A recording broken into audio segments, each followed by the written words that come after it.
আজকের এই দিনে আমাদের অঙ্গীকার হোক রাসূল সাল্লাল্লাহু আলাইহি সাল্লামের দেখানো পথ এবং কিভাবে তার জীবন ব্যবস্থা তিনি পরিচালনা করেছেন এবং আমাদেরকে পরিচালনা করতে বলেছেন, সেই নিয়ে আমরা এগিয়ে যাব ইনশাআল্লাহ।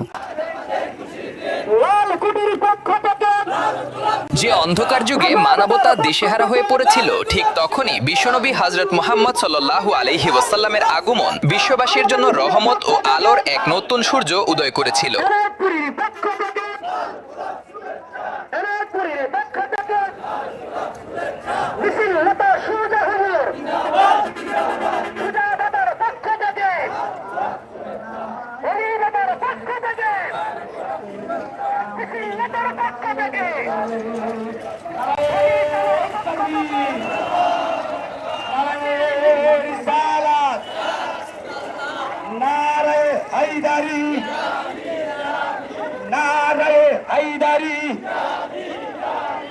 আজ আমাদের খুশির দিন।